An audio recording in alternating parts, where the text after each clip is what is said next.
राधे राधे भक्तों, भगवत गीता के दूसरे अध्याय से गीता का सार आपके सामने प्रस्तुत करने जा रही हूँ, तो आप इसे ध्यानपूर्वक सुने। श्लोक 29 में बताया गया है, कोई आत्मा को आश्चर्य से देखता है, कोई इसे आश्चर्य की तरह बताता है तथा कोई इसे आश्चर्य की तरह सुनता है, किंतु कोई इसके विषय में सुनकर भी कुछ नहीं समझ पाते।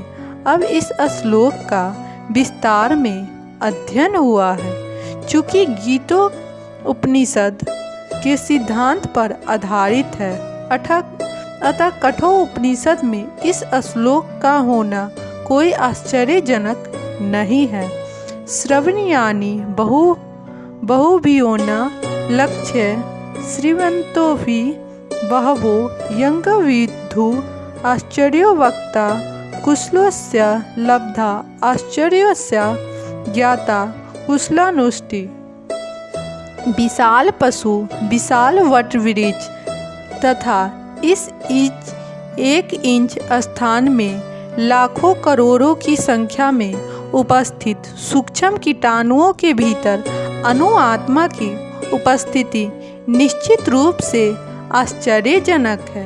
अल्पज्ञ तथा दुराचारी व्यक्ति अणु आत्मा के स्फुलित के चमत्कारों को नहीं समझ पाता, भले ही उसे बड़े से बड़ा ज्ञानी, जिससे विश्व के प्रथम प्राणी ब्रह्मा को भी शिक्षा दी क्यों ना समझाए। वस्तुओं के स्थूल भौतिक बोध के कारण इस युग के अधिकांश व्यक्ति इसकी कल्पना नहीं कर सकते कि इतना सूक्ष्म कण किस प्रकार इतना विराट तथा इतना लघु बन सकता है।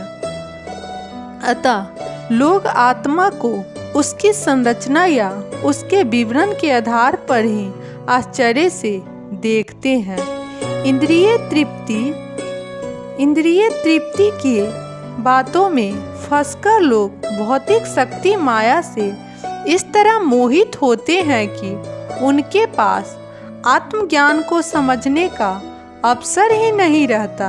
यद्यपि यह तथ्य है कि आत्मज्ञान के बिना सारे कार्यों का दुष्परिणाम जीवन संघर्ष में पराजय के रूप में होता है।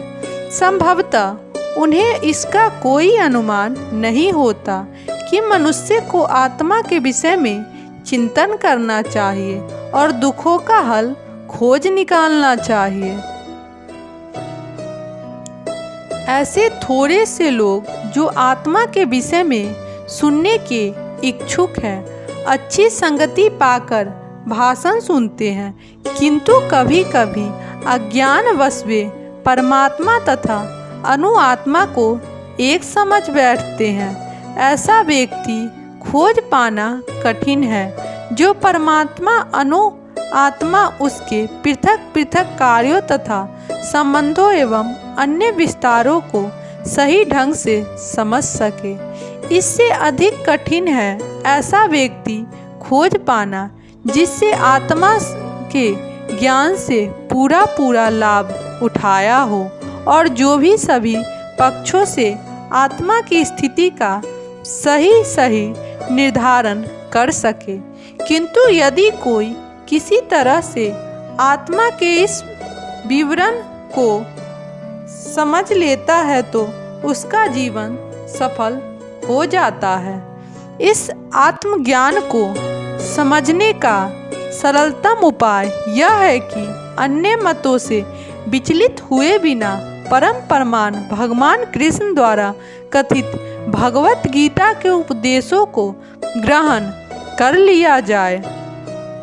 किंतु इसके लिए भी इस जन्म में या पिछले जन्मों में प्रचुर तपस्या की आवश्यकता होती है, तभी कृष्ण को श्री भगवान के रूप में स्वीकार किया जा सकता है। पर कृष्ण को इस रूप में जानना शुद्ध भक्तों की अहेतुकी कृपा से ही होता है, अन्य किसी उपाय से नहीं। अब श्लोक 30 में बताया गया है भक्तों, देहि नित्य अवधय अय्यम देहे सर्वस्य भारत तस्मात् सर्वाणि भूतानि न तमम सोचितुम अर्हसि। अब इसका हिंदी में अनुवाद है, हे भरतवंशी, शरीर में रहने वाले मतलब देही का कभी भी वध नहीं किया जा सकता, अतः तुम्हें किसी भी जीव के लिए शोक करने की आवश्यकता नहीं है। अब इस श्लोक का विस्तार में अध्ययन हुआ है भक्तों। अब भगवान अविकारी आत्मा विषयक अपना उपदेश समाप्त कर रहे हैं। अमर आत्मा का अनेक प्रकार से वर्णन करते हुए भगवान कृष्ण ने आत्मा को अमर तथा शरीर को नाशवान सिद्ध किया है।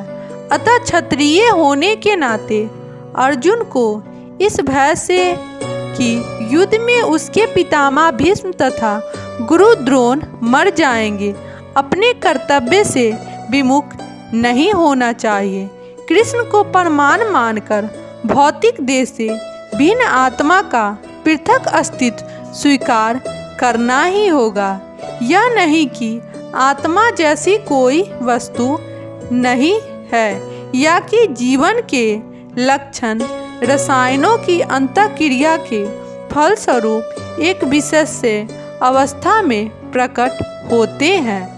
यद्यपि आत्मा अमर है, किंतु इससे हिंसा को प्रोत्साहित नहीं किया जाता। फिर भी युद्ध के समय हिंसा का निषेध नहीं किया जाता, क्योंकि तब इसकी आवश्यकता रहती है। ऐसी आवश्यकता को भगवान की आज्ञा के आधार पर उचित ठहराया गया है। राधे राधे भक्तों।